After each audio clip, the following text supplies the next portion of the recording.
Ang ating tema po ngayon ay Duterte panagutin, paglilitis sa ICC, tuloy pa rin. At konteksto, batid na ng lahat na noong nakaraang November 28, 2025 ay ipinahayag ng International Criminal Court o ICC ang di pag-aproba sa apilang interim release ni dating Pangulong Rodrigo Duterte na inahain ng kanilang kampo sa pangunguna ng abogado nilang si Nicholas Kaufman.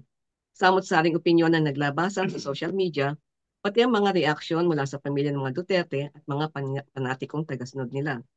Masinsing na ilahad ng mga hukom ng ICC ang mga basihan nila kung bakit di dapat maibigay ang kahilingan ng interim release at maipagpatuloy ang pagdinig sa kaso.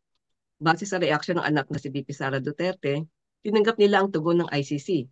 Sa ngayon ay higit ang paghahanda natin para sa pagpapatuloy ng panawagan ng pagpapanagot kay Duterte. Dahil ang malawakang krimeng nagawa ay dapat pagbayaran ng naaayon sa batas. Kaya ang paglilitis ay dapat na tuloy-tuloy pa rin. Duterte, panagutin. Ayan po. At kanina, pinabati na natin po siya. Pero ngayon ay ating formal ng ipakikilala ang ating panauhin ngayong gabi. Siya po ay ang convener ng Duterte Panagutin Europe Network at siya ring Vice President ng Pinay sa Holland, Gabriela. Mga matatapang na kababaihan nito sa Holland. At wala pong iba kundi si Ikay Enriquez. Hi Ikay, magandang gabi. Hi po, magandang gabi po and magandang gabi po ulit sa lahat na nakikinig sa Pilipinas and all around Europe. So nakakatuwa naman po na maimbitahan po dito at mapag-usapan ng mga issue sa Pilipinas at pati na rin sa labas ng Pilipinas gaya nitong kaso ni Duterte sa ICC.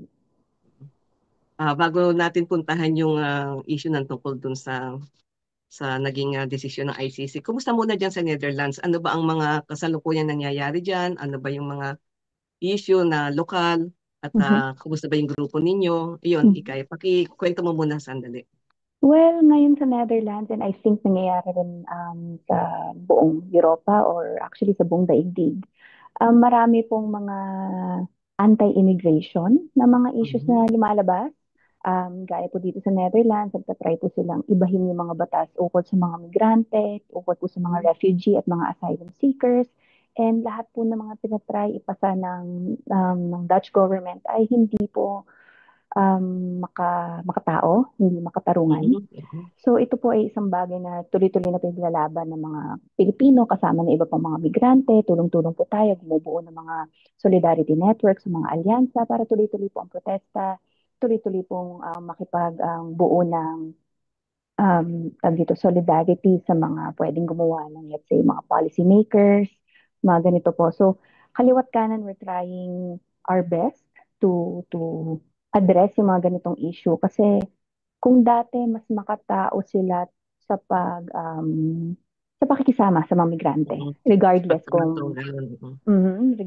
kung may documents ka o wala, mas makatao ang pakikisama sa mga tao dito sa Netherlands and hindi po ito naging ganun kalaking problema kahit na oo, pwede ka ma-deport, oo, may mga ganitong mga issue nakakatakot, pero ngayon ramdam po ng mga kababayan natin na may mga nag-checkpoint sa tram at bus, may mga nagsasabihan kami ng mga mensahe, mag-ingat, may mga pulis, may mga nag-check, may mga napupuntahan sa kanilang kung saan sila nagtatrabaho.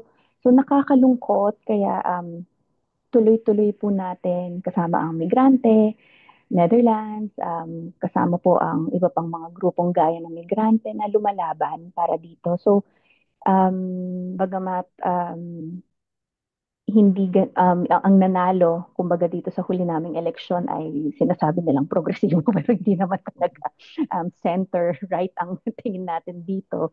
Makikita sa mga tinatry nilang ipasang mga batas ay hindi talaga pang migrante, hindi makatao at hindi akma sa mga human rights standards na nakasaad sa mga EU rights on human rights, on migrants, on asylum seekers, on refugees. So tuloy-tuloy lang po ang laban. And then, kabilang dito, syempre, tayong mga Pilipino, kailangan magtulungan.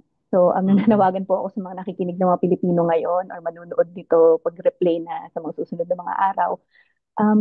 Lahat po tayo ay mga Pilipino, mga migranteng Pilipino. Sana po kahit ano po ang naging kulay ng binoto natin, magtulungan po tayo sa mga ganitong issue kasi hindi po ito personalities. Ito po ay karapatang pantao. Ito po ay mga issue ng mga Pilipino. So, sana po maalis natin to at makita ang mas malaking issue nalabas pa sa ating lahat, labas pa dito sa mga binoto natin na kailangan natin magtulungan bilang mga migrante ngayon sa Europa. Parang ganito din, may nangyayari din dito sa Italia at apektado din yung mga kababayan natin na nag-a-avail ba ng direct hiring, yung decreto flusi ang tawag dito. Mhm. Dahil nagiging ano namin ngayon ay parang ginagatasan itong mga kababayan nating applicant. Mhm. Dahil bago pa makapunta dito sa Italy, kumbaga sa ano, nagawa na nilang lahat yung requirements dito sa Italy, kailangan pang ibalik yung mga dokumento sa Pilipinas at isama pa ang pakikialam ng isang recruitment agency at doon magbabayad ng placement fee. Ay hindi Mhm. naman dapat na dahil hindi naman Mhm. ganun ang kalakaran namin dito sa Italy noon eh. Mhm. Yan ngayon sana, katulad mo nananawagan kami sa mga kababayan natin, ganun din yung pananawagan namin dito na hindi dahil sa hindi ka apektado, hindi ka Mhm. kikibo, wala kang Mhm. gagawin. Pero nakakaawa yung mga kababayan natin na gusto lang na magkaroon ng magandang pamumuhay kaya gustong magpunta sa Italy, Mhm. eh pinahihirapan pa sa pagbabayad ng malaking fee at Mhm. saka ang daming requisitos. Iyon. Kaya yun ang aming ano ngayon na inilalabang issue. Mhm. Kaya hindi mo masasabi dahil minsan nakakalungkot din yung ibang kabataan natin na sabi ko nga kanina, pag hindi ka apektado, wala akong pake. Parang Mhm. gano'n. Mhm. Nakakaawa yung talagang dumaranas ng paghihirap. Totoo po Tapos yan at tayo hindi saka tayo po, gagawa ng paraan. Parang at gano'n. marami rin po sa mga migrante na alam kong siguro may mga kaibigan o nakapangasawa, siguro mas kasama nila yung mga, kunyari kung may sa Netherlands, may asawang Dutch, may asawang Mm. Italiano, tingin nila, ay, okay lang ako. Ako ay may Mm. dokumento, ako Mm. ay, pamilya ko ay mga European, I am okay. Pero ang Mm. totoo po dito, hindi ganun ang reality. Nakikita natin ang nangyayari sa US, for example. Mga may dokumento, mga legal, mga kung ano man Mm. ito, ang pasis mo ay hindi namimili. Hindi nila tatanungin na patingin ng passport mo muna bago kita Mm. abusuhin. Hindi ganun. Kaya isang bagay na lagi kong pag may pagkakataon ay sinasabi ko sa mga Pilipino, ang gagawin nila sa iba, pwede rin nilang gawin sa atin. Yun, Kahit na oo. sumusunod tayo sa batas, kahit na nakikisama Mm. tayo, na nagtatrabaho tayong marangal, aabot at aabot yan sa atin. So, kailangan tayo magtulungan, kailangan nating Mm. i-educate, i-inform ang isa't isa para malabanan ng mga ganito mga bagay. Saka minsan may mga nakakausap din kami mga kababayan natin dito na medyo maganda na ang buhay. Yun nga Mm-mm. sabi mo may mga nakapag-asawa na ganyan. Ang katwiran nila maayos na ang buhay namin dito. Ano pa bang Mm-mm. pakialam namin sa nangyayari sa Pilipinas at saka sa Mm-mm. nangyayari doon sa ibang mga kababayang nandito sa Italy. Mm-mm. Nakakatungkot na para bang ah, off limits na sila kapag problema ng bayan dahil Mm-mm. Italiano na sila o kaya ibang citizen na sila ganoon. Mm-mm. Gaya nito yung issue natin pag-uusapan ngayon. Mm-mm. Yung iba okay lang. Kumbaga sa ano, ayan, mabulok na lang siya doon. Pero hindi Mm-mm. nila nakikita yung konteksto ba ng bakit nakulong, Mm-mm. bakit kailangan litisin, Mm-mm. bakit, yung mga ganong ano, sa kanila, wala nang pakialam, ganyan. Kaya ito, total, punta na tayo doon sa topic ng ano nga, yung sa nangyari ng November 28 na inabangan nating lahat, ano. Ano ba ang opinion mo doon sa naging desisyon ng ICC, ng Appeals Chamber doon sa hindi nila ibinigay yung kahilingan na interim release na Mm-mm. ilang buwan na rin naman iniintay ng mga kamag-anak at mga sabi natin taga-SNUD at taga-suporta ng pamilya Duterte. Syempre nung una, kabado. Kasi yung Mm. pagbasa ng judge dun sa tatlong grounds na nilaban ni Attorney Kaufman, nakakakaba kasi hindi naman natin alam anong sasabihin nila. Mm. Kung paano, umaasa ka lang talaga sa hustisya. So, nung nandun kaming lahat, nakikinig, Nandun kayo sa loob mismo, no? Di ba? yes, opo, nakapasok po kami, we were Mm. able to go inside, maaga kaming pumila kasi Mm. ang patakaran sa ICC kapag ikaw ay media, kapag ikaw ay NGO, and I think kapag ikaw ay part ng diplomatic groups or family Mm. ng defense, I think, meron kayong mga reserved seats. Tapos, Mm. the rest of mga gusto manood, public gallery, pipila kayo, first come, first serve. So, Puno ba? napakaaga po. Puno. Hindi po. Surprisingly, hindi siya puno today, ay nung araw Friday. Araw na yun. Akala namin mapupuno siya kaya ang aga-aga namin nandun, 2 hours before nandun na kami. Mm. So, umuulan, malamig. We expected more people to come, especially from Duterte's support network of Filipinos here. Pero hindi po ganun karami nakapasok. Kung makikita niyo sa ICC video, Mm. ang dami pa pong upuan na bakante. So, unlike nung presentation, yung Mm. initial presentation, initial appearance niya, punong-puno. Punong-puno. Mm. Maraming media, maraming civil society, maraming NGO. Ngayon, hindi siya ganun kapuno. Kahit po sa labas yung mga supporters, I think it was Bakit hindi because pinapasok yung mga nasa labas? hindi po sila pumila. Hindi ko po alam bakit. Mm. Hindi po Pero sila kung pumila totoo pumasok. open sa public. Open po siya sa public, pwede po silang Mm. pumasok. So, hindi ko po alam ba't sila hindi pumasok or baka nakalimutan magdala na ID. Hindi ko po alam. Pero I Mm. expected na lahat silang nasa labas ay pumasok. Mm. Given that po lahat po kaming mga taga Duterte Panagutin Network and supporters, talagang kinabahan, especially yung third ground tungkol sa humanitarian grounds. Pero Mm. ayon sa explanation ng ng Court of Appeals, ng Appellate Court, yung tatlong grounds na nilalaban ng defense, hindi naman nila napatunayan. Kumbaga, kulang ang ebidensya o mali ang Mm. pag-argumento kung bakit hindi siya nabigyan ng interim release. And totoo naman, kung titingnan natin yung tatlong ground, yung una Yun yung pala, sinasabi kong basihan, mm, ng tatlong grounds. Mm. opo, yung tatlong grounds na inapila ng, na Attorney Kaufman or ng defense team, yung tatlong grounds, yung una is yung pagiging risk ni Duterte dito sa kaso. Mm. So yung Mm. risk na yun ay yung hindi siya sisipot sa hearing, yung makikialam sa proceedings, or Mm. yung gagawa pa ng karagdagang krimen. So yun Mm. pa lang, mahaba itong parting ito napakahaba nitong parting to kumpara sa ground 2 and 3. Inexplain ng korte ng maayos na the defense failed to prove. Yun yung sinabi nila, the defense failed. Paulit-ulit yung the defense failed. Yun yung narinig natin paulit-ulit. Hindi nila napatunayan at kinulang sila sa ebidensya at argumento na hindi risk si Duterte. Mm. Kasi kitang-kita naman una at nakalimutan ko pa nga ito ay siya nga ay mayor ng Davao. Oo. Parang hindi ito. Sino ang sino ang kapalit niya bilang mayor ng Davao? Yung anak Ang niya, di vice, ba? opo, yung vice, intindi ko pong magsa-substitute for now. Um, it shows na meron siyang necessary political contacts, yun yung term, Mm. at network of support and financial means to be a risk na kung Mm. lumabas siya, ang quote pa nga ay yung anak niya si Sara, si Vice President Sara, ay didiretso siyang Davao para maging Mm. mayor. Ganon. Yun yung quote, yun yung naging quote. Oo. So, yun yung sinabi, yung mga old na quotes, and sinabi ng korte, ng ICC na ang basehan ng mga desisyon namin ay galing sa inyo. Galing sa quote ng family ninyo, ng ginagawa ng supporters ninyo, galing sa inyo mismo. So, And, pagpapatunay na sinusubaybayan mm-mm, talaga ng ICC yung mga nagaganap, yes. ano? Mm. Oo, and sila na nagsabi, we looked at news articles, interviews, Mm. mga publications na ganito. They take it seriously. Yung mga Mm. Facebook comments, yung mga interviews na ginagawa na, they really take it seriously. Kaya hindi rin ako nagulat nung itong first ground nila ay ni-reject. It's very Mm. clear. He won na pagiging mayor, mga anak niya, mga apo niya, kamag-anak niya, nakaposisyon kung saan-saan sa gobyerno. Mm. They have the power. And hindi ito joke kasi sinasabi ng mga ibang supporter. Joke lang yung mga comment na ganyan. Hindi po joke ang mga ganito mga bagay. This is an international court. Kailangan natin respetuhin at intindihin yung manner kung paano nila ginagawa ang mga ganito mga hearing. So, yung first ground pa lang, hindi, mali. Hindi pwede. He Mm. will be a risk.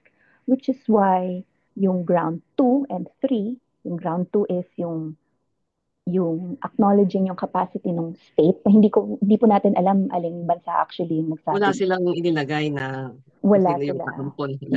Wala silang sinabing sinong bansa ang tatanggap sa kanya. Mm. So yung state, yung acknowledgement of their guarantee was not enough because of how powerful his political contacts and network of support Pero is. alam na natin ang Pilipinas, hindi pwede talaga, no? Hindi pwede sa Pilipinas. Precisely because inalis tayo ni Oo. Duterte. So, so parang wrong move yun sa kanya. So yung Um, sinasabi lang iuwi nila kaagad sa Davao, hindi hindi pwede mangyayari. yon. So yung pag-mention pa lang ng uuwi siya para maging mayor, Oo. hindi pwede yung gano'n. So Hindi. syempre hindi yun um, hindi nakakadagdag sa apela ng defense, Mm-mm. marinig ang gano'n. And yung third, which is the humanitarian grounds, dito kami medyo kinabahan Mm-mm. kasi syempre yung laban na matanda na siya, mga ganitong Oo. bagay. Yung simpatya ng tao yun eh. Yung, Yun yung yung nilalaban nila. Opo, yung image na kasi, especially sa mga Pilipino sa kultura natin, tatay. Mm-mm. Tatay siya. Tatay. And yung grounds ng Tanong na. humanitarian, Mm-mm. matanda na, ganyan, nakakakawawa naman, ganyan. Mm-mm. Yun talaga, maikli lang ang pagbasa ng ICC court dun eh. Reject. Mm-mm. Kasi una sa lahat, the ICC itself, nasa guidelines nila, kumbaga SOP nila, na meron silang mataas na standards for healthcare. At hindi lang ito Mm-mm. physical care na doktor ka, gamot, check-up, kasama ang mental and emotional well-being.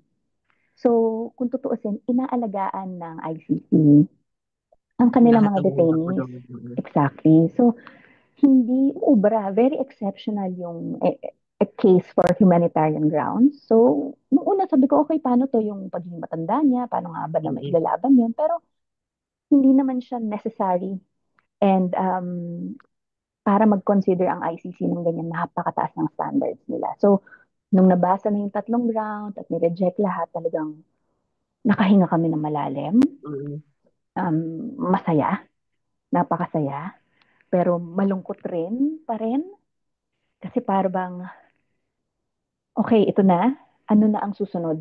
Mm-mm. Mm-mm. Ano na mangyayari? Kasi parang nung napanood ko ang video ng mga nag-live na nanood ng mga pamilya ng biktima, sama-sama silang nanood, Mm-mm. nakakalungkot, masakit Kaya pa rin nga sa eh. puso. Na ipanalo natin to, itong pag-apela nila, pero ang tagal ng pag-aantay. Mm-mm. Napakatagal ng pag-aantay. Yung confirmation of charges, I don't think mangyayari siya this year. Sa ngayong taon na to, no? Hindi. Opo, tingin namin, Kasi I'm parang hoping. nabasa ko, iintayin pa rin yung sa December 5, bukas na yun, di ba? Opo, yes. Yung tungkol sa medical report. Yes, so merong Mm. tatlong experts na mag-a-assess sa Mm. kanya. December 5, ilalabas yung From assessment. ICC yun, yung mga experts na Yes, yun. from ICC Mm. yon. So neutral, experts Mm. sila. And Mm. then, until December 12, pwede mag-submit Mm. ng yung mga additional, kunyari, reply from every participant of this case. Pwede mag-submit yung prosecution, yung victims group. Pwede sila Mm. mag-submit kung ano man ang gusto nilang idagdag regarding dun sa anong ilalabas bukas. So, yun yung Mm. inaantay bukas hanggang December 12, and then we're thinking, and according to Attorney Conti, baka January na mag-decide ang pre-trial chamber, sina Attorney Yulia. Mm. Baka banda doon na sila makapag-decide kung ano mangyayari sa, sa kaso. Tungkol dito Mm. sa isinumite ng mga experts at ng participation ng mga iba't ibang grupo dito sa kasong ko. Kasi ang nakapagtataka, parang may contradiction eh. Mm-mm. Dumalaw si BP Sara at ang sabi niya, yung magandang pag-uusap nila mag-ama. So, ibig sabihin, ano pa, maayos pa nakikipag-usap. Pero pag si Attorney Kaufman naman ang nagsabi, medyo ano na. So, alin Yun kaya ito ng totoo? Sino kaya nagsasabi ng kasinungalingan at sino nagsasabi ng totoo? Yun na nga po. And Mm. actually, sinabi rin po ng mga lawyers, ng mga victims, na hindi naman necessary ang presence ni President Duterte, former President Duterte sa Mm. confirmation of charges Sa hearing. confirmation. Mm. The same way na itong hearing, itong proceeding na ito ay si Attorney Kaufman lang naman ang nandun. So we Bakit just, kailan ba niya i-waive yung dapat yung disappearance, yung non-appearance niya nung um, we 28? fa- Buong araw din na yon? I think so. I think it was on the same day kasi nung nalaman namin na magkakaroon ng proceeding on Friday, ng 28th, Mm. halos it was just a few days eh. Parang Mm. within the week lang namin nalaman. Kaya rin hindi, yun din yung tingin ko kung bakit maraming sa mga supporters hindi rin nakapunta kasi bigla rin yung Mm. pagsabi na sa 28 meron ng hearing, ganyan. Mm. So, doon namin narinig during the session na has waived his presence during the hearing. And si Attorney Kaufman ang nandun, which is the same argument na sinasabi ng mga abogado or ng prosecutor or ng victims group na pwede rin naman yung i-waive yung right to being present during the hearing, and si Attorney Kaufman ang nandun for his confirmation of charges. Pero marami silang ganito, paligoy-ligoy, yung mga appeal dito, appeal doon, apply dito, apply doon, which wala. It is, yan ang isang bagay na ibinibigay ng lahat ng korte sa lahat ng mga inaakusa. Your presumption of innocence. Isang bagay na hindi ibinigay ng Administrasyong Duterte nung mayor pa siya at nung naging presidente siya at hanggang ngayon during President Marcos's term, hindi ito ibinibigay sa mga tao, yung presumption of innocence and your right to defend yourself sa isang korte. So, yan yung mga bagay na pag pinagdugtong-dugtong mo at maalala mo yung mga biktima back home at yung mga pamilya, nakakalungkot. Kaya hindi naman tama sabihin na unfair itong trial. Kasi nga, kung inosente siya, edi sabihin niya sa korte. Yun lang naman. Yun lang. Pero maraming... Ito, iniisip ko lang, what if ang naging desisyon ng ICC ay pabor? Ito ba ay makaka-apekto sa, ibig sabihin, mapapawalang sala ba siya o gagaan yung kaso niya? Walang ano naman yun. No? Wala siyang effect. Wala siyang effect kasi ano ba ang meaning na interim release? Ibig ko sabihin? Ang interim release parang habang hindi pa tumutuloy yung kaso, kumbaga, hindi naman sa makakalaya, pero nakalabas ka nasa labas ka ng presinto, ng kulungan. Okay, nandun sa isang bansang doon sa state na pwede siyang... Pero may mga restriction yun, di ba? Yes, may mga restrictions yun. Yun yung mga guarantees na hindi kinaya nung kung sino mang bansang yun na maipakitang kaya namin siyang tanggapin because of his political power and network of support and yung financial capacity nila na baka nga tumakbo. So kahit pa bigyan siya ng antag dito yung mga yung parang nakalagay sa paa. yung may bilog na malaki. Oo, yung ganon or yung kahit may guard sa labas, ganyan. Hindi nagkaroon ng assurance from the state precisely because of ground one. Hindi nailaban ng mabuti ng defense na hindi tatakbo to. Na hindi siya magiging problema. Kasi ang laban lang naman ng ICC is yung posibilidad na pwedeng mangyari to. Hindi yung naplanado na, paglabas niya, itatakas na. Hindi kailangan ng may ebidensyang mangyayari to.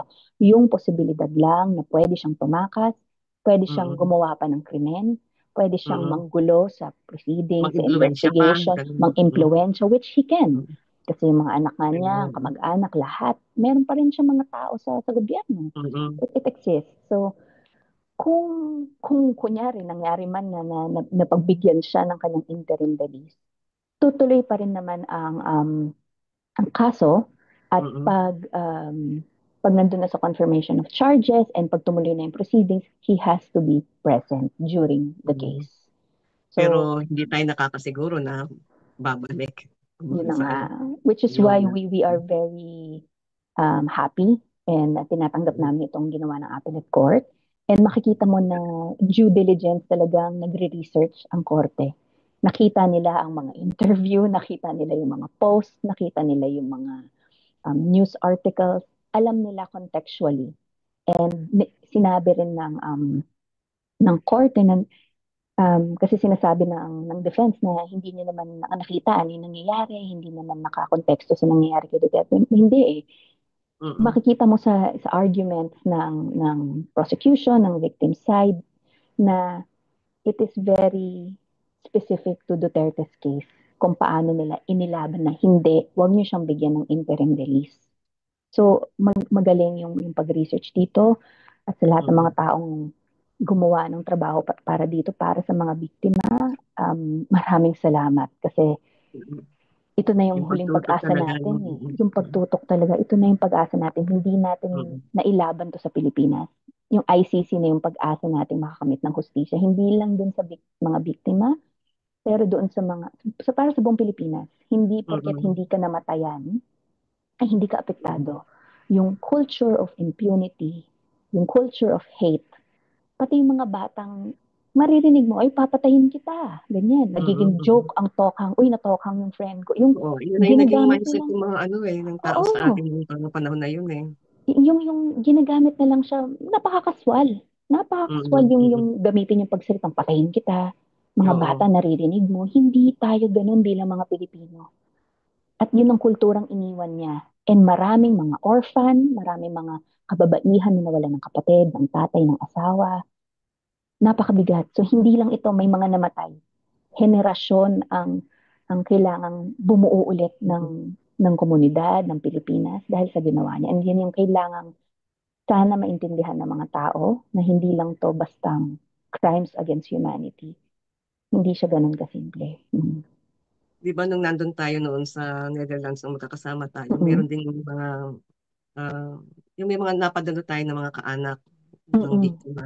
Mm-mm. Habang nagsasalita sila talagang para bang na umuulit-uli yung trauma nila. Mm-mm. Kumbaga sa parang ako man may trauma din na Opo. na bumabalik din ano. Kaya pag narinig ko yung sinasabi ng iba na dapat lang silang mamatay dahil Mm-mm. mga adik yan. Mm-mm. Dahil iyan ay nangre-rape yan, dahil iyan ay nagnanakaw, Mm-mm. pumapatay. Para bang nilahat mo na, di Mm-mm. ba? At saka hindi mo dapat talaga patayin, di ba? Exactly. Tapos may isa pa akong narinig dito, nito lang na kamag-anak niya dating gumagamit ng droga at DDS siya. At ang salita niya ay ano, nagbago nga yung kapatid ko buhat nung mauso yung tukhang na yan eh. Ganun. Mm-mm. Kaya dapat talagang ituloy-tuloy yung tukhang na yan. Yun ang salita Mm-mm. niya noon na yun sa parte niya dahil hindi napatay yung kapatid niya. Pero naniniwala siya sa tukhang na dapat Mm-mm. gawin. O what if napatay nga yung kapatid niya? Mm-mm. Oh, ang iba talaga, iba ang ginawang ni Duterte noon nung panahon na yun na tukhang. Eh. Pati po yung nagsabi ang mga kapulisan na mag-surrender para mag-rehabilitate. Mm. Yung mga nag-surrender, naging kill list. Ay, naku, So, Diyos ko. may ganyan pa. And mga Mm. bata, di ba? Mga walang Kian, malay, sabi walang collateral malay. damage. Maraming, una sa lahat, hindi tamang pumatay. Mm. Ang pag-intindi na rin natin sa mga krimen at bakit puro mahihirap? Wala naman tayong Mm. nahuling mga drug lord na Mga mayayaman na naipakulong, Diyos ko. walang napapakulong. So, Wala, anong, napatakas pa.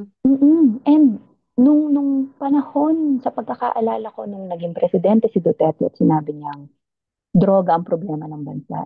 Hindi naman Mm. droga ang problema ng bansa, kundi kahirapan. Kahirapan, Diyos ko.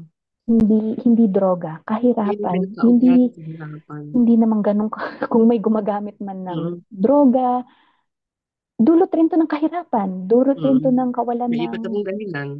yun na nga po. So, hindi, hindi ko maintindihan kung bakit gano'n na lang kadali para sa mga Pilipino at tayo yung mga madasalin, tayo yung mga relihiyoso, Mm. na sabihing patayin mo na yan. Okay lang na namatay. Kapit ba? Ngayon yung mga nanay, yung mga kababaihan na lumalaban, na nasa Duterte Panagutin Network naman sa Pilipinas, sila ngayon yung mga nanood nitong sama-sama silang nanood. Ngayon, mga kapitbahay mo kasama mo ng pagkatagal-tagal, sinasabing binayaran ka, Mm. sinasabing dapat lang namatay ang anak. Napakasakit Mm. na kapwa Pilipino, kapitbahay mo. Anong kultura ang naiwan? So ito yung pumasok sa isip ko kahit na nung nag-reject yung tatlong grounds, nakalabas na kami. Mm. Salamat. Okay, Mm. sana matuloy na to. Pero paglabas mo, nakita mo yung mga supporters, umiiyak, malungkot. Mm. Nakakaawa rin. Mga bayaran daw yung iilan na dumadumala sa palig natin. Ang aga-aga. May maleta daw na ibinayad sa inyo. Sana, kung may ganun Diyos man sa anyo, niyo. walang ganun ay prinsipyo. And Kaya nga. hindi po namin sila tinitingnan na mga kalaban. Hindi, Mm. kung supporter man sila, tingin nila nakabuti sa buhay nila sa Duterte nung panahon ng presidente siya. Kasi, Mm. okay, trabaho ng isang public servant na nagtatrabaho sa gobyerno na magserbisyo sa bayan. na magpaaral, health sector, magpagawa ng mga trabaho nila Mm. yan. Kung ginawa man ni Duterte yung tingin nila nagawa niya yon, tingin nila dahil sa kanya gumanda buhay nila, okay, trabaho niya yun. Pero ang pinag-uusapan natin dito ay bakit siya pumatay, bakit may Mm. Oplan Tokhang, bakit may Oplan double barrel, bakit libo-libo ang namatay. Mm. At hindi yan tama, hindi yan karapatan ng gobyernong gawin. So, yun yung gusto ko sana kung may nanonood mang supporter dito at mahagip itong Mm. broadcast na ito. Sana naman manood sila, no? Sana po manood sila. Hindi Dahil po na, iniiwasan nilang manood, iniiwasan nilang mm-mm, magbasa, magsuri. Mm. hindi tayo magkakalaban dito. Itong Mm. fight for justice sa ICC ay para sa ating lahat. So, sana maintindihan nila ang hustisya ay hindi ito maliit na bagay na may Mm. tama, may mali. Sana naiintindihan natin na tulong-tulong tayo dito. Apektado tayong lahat kahit na supporter kayo. Ang mga Mm. Pilipino ang pinaka nag-ano dito, ang pinaka nag-suffer sa nangyari. Sa palagay mo ba ay ano ba ang pakiramdam niyo nung araw na yun? Yung mga susunod pang warrant of arrest. May mga naulinigan na ba kayo na nailabas na ba to? Ilalabas na ba to? Ay, bato, puro batong nasasabi ko. At nagtatago na yung bato. Ayun, parang Ayun na gano'n. nga po eh. Mm. Well, number one, we're hearing si Bato was a major player. Siya naman ang Mm. nagpa-SOP nitong Tokhang at saka Double Barrel. So, it's quite obvious na malaki ang naging role niya Mm. nung presidente pa si Duterte. May mga listahan, Mm. Albadaye, Abalday, Albayalde. yes, Albayalde. Albayade, may Mm. mga pangalan, Albayalde. Mm. Albayalde, and may Mm. iba pang mga, generally ang naririnig namin, mga kapulisan. Yun yung mga naririnig namin pangalan, pero hindi natin Mm. alam. Hindi rin natin alam kung kailan or paano, pero I'm hoping kasi ngayon nga dahil dun sa yung chismis na si Bato daw ay dadali na dito at nagtatago na siya. I'm calling on the Senate na sana gamitin ang wag niyong hayaan na gamitin ang Senate bilang ang tawag dito, haven to Mm. protect, especially this is an international court and especially it is an international case that is happening. And mukha namang, sabi nila, yung kalahati, sabi ko, operative sila. Yun na lang yung inaantay namin kasi ang sabi sa korte, sa kaso na co-perpetrator. So may Mm. iba pa. May iba pa. So Sabi may mga talagang iba pa. Systemic, hindi siya basta-bastang kusino lang. Talagang ito mm. sa government, ito sa state na nag-commit ng mga crimes against its own people. So, yun lang yung inaantay namin ngayon. Kailan ba masasabi to? Inaantay rin namin ito bukas. Hindi natin alam anong oras Mm. lalabas yung statement Medical ng medical experts. experts for Duterte's health. Maybe Mm. office hours or pwede din sa Mm. gabi kasi minsan gabi Pero ang nagpo-post. panig ba nila Duterte, meron din silang sarili nilang medical report? Meron din ba silang doktor na ino o Um, hindi? ICC lang. ang pagkakaalala ko ay doon nanggaling yung pagsumite nila para i-argue na he is not fit. Mm. So, nung Mm. nag-submit ng mga ebidensya, so dahil doon sinabi na ay hindi siya fit, doon ngayon Mm. pumasok itong mga experts para neutral, Yun, para lahat okay. magka-opinion. Neutral lang. So, doon naman galing yung argument nila na matanda na siya, ganyan. Yung mga sinasabi ni Mm. Kaufman na he's old, na hindi na makaalala, hindi na makaganito. Na ironically, kada interview ng mga kamag-anak ay parang hindi naman ganun. Yung sabi ni Kitty, tumatakbo-takbo pa doon sa ba yun? Kaya nga eh. So, Tayo naman talagang yung kultura ng Pilipino talaga maawain talaga tayo sa matatanda, opo. no? Mm-mm. Pero ang tinitingnan natin dito yung nagawa niyang kasalanan noong kalakasan niya, Mm-mm. 'di ba? Mm-mm. At noon wala Mm-mm. siyang pinatawad, bata, matanda, babae, Exactly. lalaki, kung ano man. Mm-mm. Mm-mm. Talagang Sabi nga, tinamaan dito kang. totoo po yun. Kaya At saka, sana wag magdamdam sa atin yung mga sabi natin mga DDS na wala tayong awa doon sa matanda. hindi naman Hindi po hindi ganun ganun. yun. Kasi sa totoo lang nga, itong pagstay niya sa penitentiary, he is afforded a lot of rights that he did not give mga biktima niya. At ngayon meron pa siyang healthcare. So, alam mo yun, mataas ang standards ng international court, mataas ang standards ng international law, and yung presumption of innocence is afforded to him. He is well taken care of. Meron pang sports facilities at entertainment facilities sa loob ng Hindi ko pinakita penitentiary. yung kwarto, talagang maayos naman, Maayos malinis. siya, para siyang dorm, para siyang magandang dorm. So, Kung halimbawa kayang makulong na doon yung iba pa niyang mga kasama, may pagkakataon silang magkikita-kita. Ano kaya yun? I would believe so. I would believe so na hindi ko po alam ang Kasi magiging aalagaan daw patakaran. ng isa eh. Ayun na nga po gusto nga daw niya pong bisitahin at Oo. sabi nga ni Bato Kaso noon pag ay handa binisita na niyo, siya. hindi na siya pakakawalan tiyak. um, Yun nga po. So I don't know paano yung protocol dyan. Kung magkakasama kayo sa isang kaso, pwede ba kayo magkita-kita? Baka may oras lang na ito muna sa gym, ikaw muna sa ganito. Oo. Hindi ko rin po alam yung magiging daloy dyan. Pero kailangan mapatawag na silang lahat at kailangan May question ma-confirm. dito eh. Daw kaya kumukuha ng pambayad kay Kaufman? Ay, hindi Kung po interest natin ba? alam. Malaki Kasi ang malaki eh. euros ang bayad dyan. Oo. Euros ang Tapos bayad dyan. tayong nasa kabila, yung mga biktima, binabayaran din daw para Mm-mm. patuloy na lumaban. Para Mm-mm. maging yung presensya nila sa mga rally, sa mga Mm-mm. conference, gano'n. Bayaran din daw. Ay, sus ko.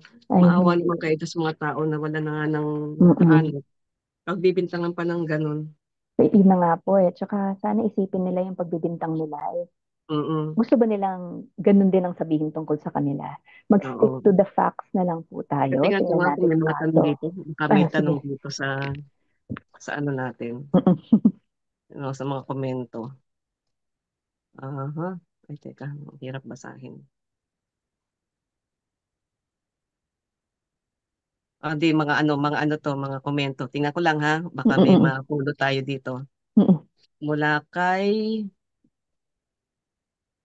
teka, kay Joy Villanueva, ang sabi niya, binabago ang mga batas dahil sa mga di magagandang ginagawa ng mga ibang lahi na aapektuhan ng mga may magandang record tulad ng mga Pilipino. Tapos kay Kagari, saan ba kay Kagari? Kung yung naratibo daw ng mga DDS, kapag panig sa katotohanan, either addict or ma-red tag kanila. Yun. Mm-mm. Tapos, ngayon, gusto nila ng due process na tinatamasa ni Duterte na pinagkait niya sa mga biktima noon ng Mm-mm. Tocang at EJK. Oo nga, Mm-mm. no? Itong binanggit niya, si Bato daw, Albayalde at Aguirre. Aguirre, yes. Mm-mm. Tapos si Joy uli, naaawa daw. Parang hotel nga daw ang selda doon at masarap ang pagkain, hindi tulad ng mga nakakulong sa Pilipinas. Totoo Mm-mm. naman, di ba? Totoo po yan. Kung Totoo po nakatayong yan. natutulog. Diyos ko. Totoo po yan. Ay, Joseph. Ayan, yan ang mga nagsisipag-react dito sa pag-uusap Mm-mm. natin. At ito, may nabasa lang ako sa sinabi ni Attorney Conti. Kasi sabi nga niya, 99% daw na confident daw Mm-mm. siya na ang apela ay talagang papabor sa atin. Yun nga, ano. Mm-mm. Tapos, bakit daw sa kasaysayan ng ICC at doon sa parametro, yung parang criteria ng interim release talagang hindi pasok sa banga ang sinasabi sa kagustuhan ni Mm-mm. Duterte. Ayun, Mm-mm. totoo. Totoo. Ay, nako, sus ko. Kaya sana pinanonood tayo nung mga medyo nalalabuan pa sa mga hindi Mm-mm. naliliwanagan sa talaga Mm-mm. nangyayari sa paghahanap natin ng hustisya para Mm-mm. sa mga naging biktima ng EJK na to. Mm-mm. At nakakapanlumo kapag hanggang ngayon ay doon pa rin sila sa paniniwala nila na walang kasalanan, Mm-mm. na ang mas may kasalanan itong mga naging biktima. Mm-mm. Nako. Kaya, diyan ba kayo sa Netherlands? Ano pa ba yung magiging programa? Sa bagay, sama-sama tayo dun sa Mm-mm. Duterte Panagutin Network, Mm-mm. Europe.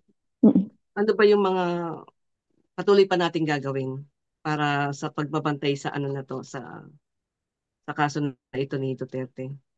Well, number one, syempre, susubaybayan natin na naman yung nangyayari sa ICC kasi syempre alam natin tuloy-tuloy mag-aapela o magsasampa ng kung anong procedurally legally allowed ang mga accused. So, we Mm. will expect Kaufman to be submitting kung ano-ano pa. So, yun. So, kailangan lang natin Nakikita siya talaga ng malaki kada ano Oo. Kailangan po kada niya gawa niya ng magtrabaho. apela, kada gawa niya ng mga ano. So, kailangan po nating bantayan ano yung mga bagong lalabas. Kailangan din po Mm. nating palawakin at maghamig pa ng mga tao. Alam ko naman na maraming anti-Duterte man, so to speak, or pro-human rights, Mm. pro-justice, marami. So, we want to make sure na when the time comes, na magpapakita po sila tuwing tayo may mga kaganapan, mga protesta, mga Mm. pagsasama-sama natin mga Pilipino, gaya ng September na lumipad pa from all over Europe ang mga Pilipino. May iba Mm. pa nga galing Pilipinas na nandito nagkataon. Oo. And the victims, nandito rin sila noon. Mm. So, we're hoping na tumibay ang loob ng mga tao na tumayo kasama tayo. Hindi Mm. po enough yung nag-post or ganun. Yung minsanan, yung isang weekend lang sana ay maibigay natin kasi andito tayo para tumayo, para sa mga biktimang nasa Pilipinas na hindi naman nila afford lumipad. Baka Oo. hindi naman nila kayang tumayo kasi nagkaka-death threats na sila. So yung pagpakita natin, physically pagpapakita, nananawagan ako na sana mas marami pa tayong mahaming, mas Mm. marami pang Tayo yung sumama. maging boses nila at lakas nila. Mm. Yes, kasi nakita natin ang ICC, they took seriously yung mga Mm. post announcement, interview ng kabilang panig. They should also see na may mga tumatayo for the victims. It is very important. And lastly, tuloy-tuloy po yung activities ng Duterte Panagutin in the form of pwedeng educational, kunyari itong mga Zoom, kung may Mm. nangangailangan ba ng mga sa mga schools or kung anumang interviews, puntahan po natin lahat yon. And continued na tutok sa facts ng mga kaso and pagkalat ng facts din. Kasi yun yung pinakakalaban rin natin ngayon, yung makinarya ng social media at fake news na nagdi-divide sa ating mga Pilipino na nagtututukan ng mga tao sa mga vloggers, nakakalimutan na ang katotohanan. Mm, kailangan steadfast tayo na tignan na nandito tayo lagi sa mga facts. So tuloy-tuloy lang um, ang Duterte Panagutin. And of course, we will echo and kung ano man ang sinasabi at ginagawa ng Duterte Panagutin Network sa Pilipinas. Kasi kaya naman tayo nabuo dito as a network to show our support, to show our solidarity. So kung ano man ang kailangan ng mga biktima, ng alliance, ng network sa Pilipinas, papalakasin po natin na ito at susuportahan po natin ito. Mm. Naku, Ikay, alam ko magiging panauhin ka pa rin namin sa mga susunod na broadcast ng ating ugnayan sa Himpapawid dahil hindi naman natin bibitawan talaga yung ano na to, issue na to. At ngayong taon na to, iniintay natin itong medical report ng experts para makita natin kung talagang fit to stand trial nga itong si dating Pangulong Duterte. At sabi mo nga kanina, malamang sa isang taon na mapagpapasyahan yung magiging date ng confirmation of charges. At tapos, after ng confirmation of charges, tuloy-tuloy na yung hearing na to, no? Yun na, Ganun yun. tuloy-tuloy na po yung hearing. And I think, Oo, pinatatagal pa nila. ang Kumbaga sa sabi ano, ni attorney, sino ba ito? Sabi ng mga attorney from the victim side na it might be na maikli lang itong kaso. Normally, it takes 8 to 10 years. But precisely because of his age, oo, precisely because maaari kasi of ikikonsidera marami, nila yun eh. and yung co-perpetrators, mukhang hindi ito yung magiging sobrang tagal. So we're hoping na gano'n na maging takbo ng ICC for this situation. And tingnan natin sa first quarter next year, January, February, magsabi na sila na pagkasabi nitong fitness to stand trial, baka malay natin sa December 12, magsabi na sila na okay, he's fit. Or kung hindi, January na po ulit yan. And then Oo, we're para hoping na mapagdaan ng pagpunta uli, ano. yes po, tapos February, sabihin nila after a month, okay, trial na, hearing na. So, lahat po ulit ng nagpunta noon, mag-ipon na po tayo Kumidahin natin ulit. ulit. Babalik po tayo dito, tatayo, and Oo. At makapag-ipon dahil hindi naman tayo bayaran eh. hindi ano Kung pala, alam nyo lang, abonado. nag-ipon-ipon kami. Talagang Oh. nag-fundraising kami para lang matustusan yung aming pagpunta doon at pagkakaroon ng mga programa sa loob ng ilang araw. Yun nga Hindi po, pa talaga kami binabayaran. and Walang bayad. yung mga biktima rin pong pumunta, yung pag-apply ng visa, yung ticket nila, Talagang para lang pinagtulungan, di ba? tulong-tulong po ito, fundraising po ito. Hindi po tayo mga bayaran. Ang pinaglalaban po natin ay hustisya, hindi po personality. kung sino man yung nasa ICC, lalabanan pa rin natin kung sino man ang ilagay dyan, isama dun sa kaso, lahat yan mali. Kailangan humarap sa hustisya. Mm. So, hindi ito personality na Mm. kung sino-sino lang na parang magkakalaban tayo, green, red, pink, black, blue, ganyan. Walang, hindi po ganun. So, sana po makalagpas na tayo sa ganun mga personality politics at bumalik sa mga Mm. prinsipyo ng human rights, yung ng Mm. pagiging values ng Pilipino. Sana ganun po tayo. Tama, Ikay.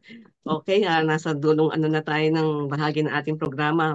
Pwede ba magbigay ka ng mensahe para sa ating mga taga-subaybay, sa mga ka-OFW natin at maging sa mga kababayan natin sa Pilipinas? Sa lahat po ng nanonood, maraming salamat po. Sana po ay tuloy-tuloy po tayo mga Pilipinong magtulungan bilang mga migrante. At kahit po na nakalabas na tayo ng bansa natin, ay tuloy-tuloy pa rin po tayong tumulong sa ating mga kababayan sa Pilipinas. Gumanda man ang buhay natin o mahirap man ang buhay natin dito sa Europa bilang migrante. Mm. First and foremost, tayo po ay mga Pilipino. Hindi po sana tayo magkakalaban. And sa mga gusto pong sumali sa Duterte Panagutin Network ay open naman po. Pwede po kayo mag-email or sumunod sa ating Facebook at Instagram. And sasabihin ko na rin po na sa ating corruption issue sa Pilipinas, lahat ng Mm. sangkot dapat managot. So, Okay. yun po yung panawagan natin din. Maraming salamat po. Maraming salamat, Ikay, ha. Next time uli, ha? Opo. Okay. Kita-kita tayo dun uli sa Netherlands. See you po dito. Okay. Thank you.